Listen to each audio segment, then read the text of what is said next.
Hello, elementary school kids across America and on United States military bases around the world. It's Michael T. Mondak again with you on a Thursday.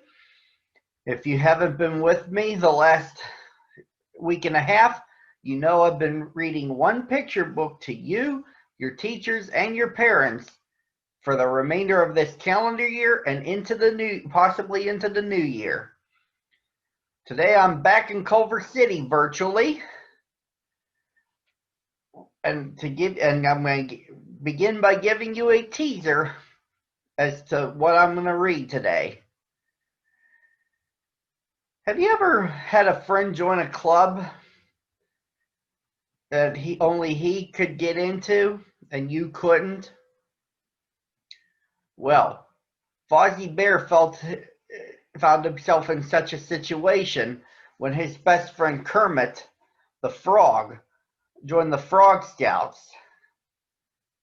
And when he tried to join and found out the hard way what frogs only meant, Kermit found a plan to help him. Frogs only? That's the title of this book, The Muppet Kids in Frogs Only, with a storyline by Louise Gico and illustrations by Mr. Tom Cook. If you're ready, let's get started. Fozzie? Fozzie! Kermit raced down the block and hopped up Fozzie's stairs 2 at a time. Hey, Fozzie, you home? He shouted, ringing the doorbell. What's up? Said Fozzie, opening the front door.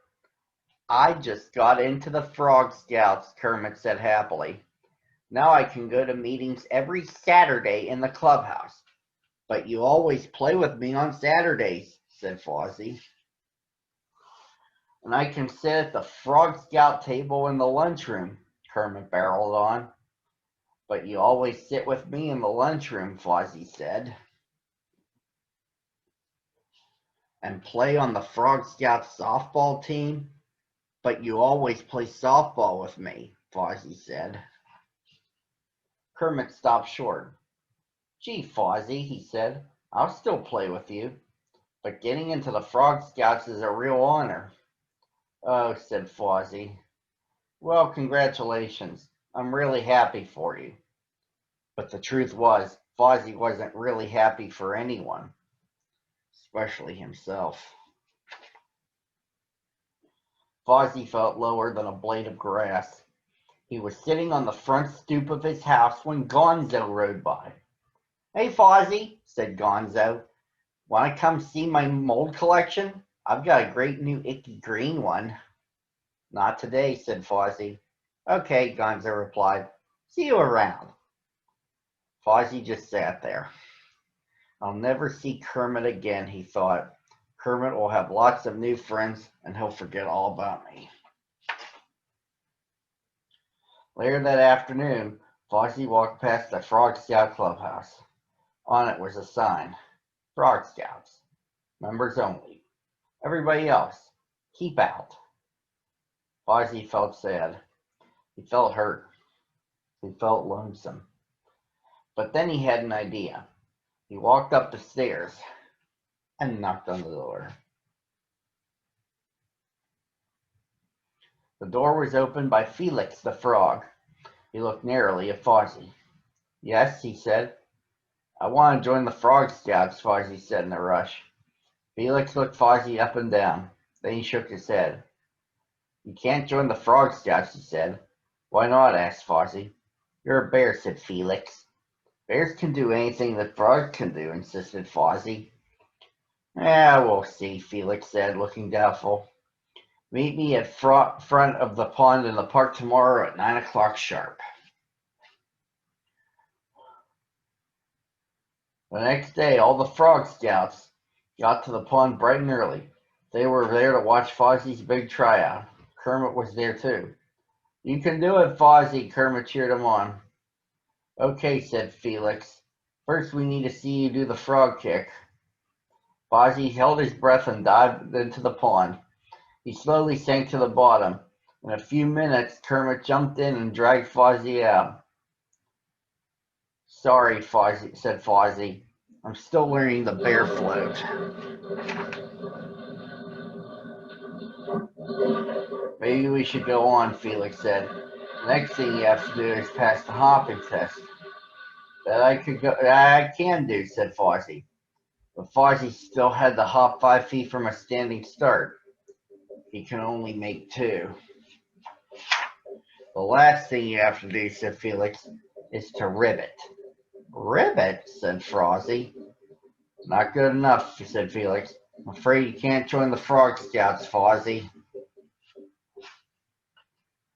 All the Frog Scouts went back to their clubhouse, except for Kermit, that is. I think you did great, Kermit said. Not great enough, sighed Fozzie. See you around, Kermit. Kermit watched as Fozzie sadly walked away. It isn't fair, Kermit thought. Fozzie tried as hard as he could. And then Kermit had an idea. Early the next morning, Kermit was at Fozzie's window.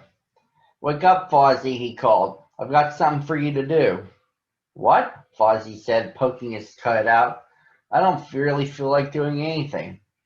Just seeing Kermit made Fozzie feel bluer than the sky. Just get dressed and come on, Kermit said. You'll see. Fozzie followed Kermit to a section of woods near the baseball field. Everybody was there. Piggy and Gonzo and Scooter and Skeeter and Janice and Bunsen and Beaker and Animal. They were all hammering and sawing and whistling and singing. What's that? Fozzie asked. You'll see, said Kermit again. Here. And he handed Fozzie a piece of wood and some nails. This goes right up there.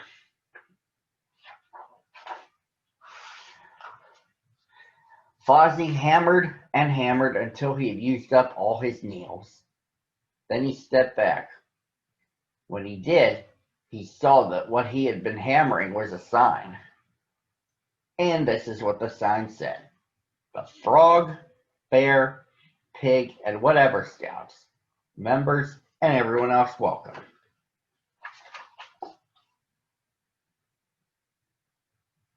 Fozzie smiled happily. Then he looked at Kermit. What about the Frog Scouts? He asked. Kermit shook his head. I wouldn't want to be in a club that wouldn't let my best friend join, he said.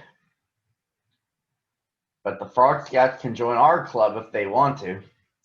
Fozzie thought for a moment. Okay, he finally said. They can join too. We'll have a club that anyone can join. That way, nobody will feel left out. So, what are we waiting for? Asked Kermit. The first meeting of the Frog, Bear, Pig, and whatever Scouts is now in session. And that, my friends, is the story. I'll catch you again tomorrow on a Friday, same time, same channel.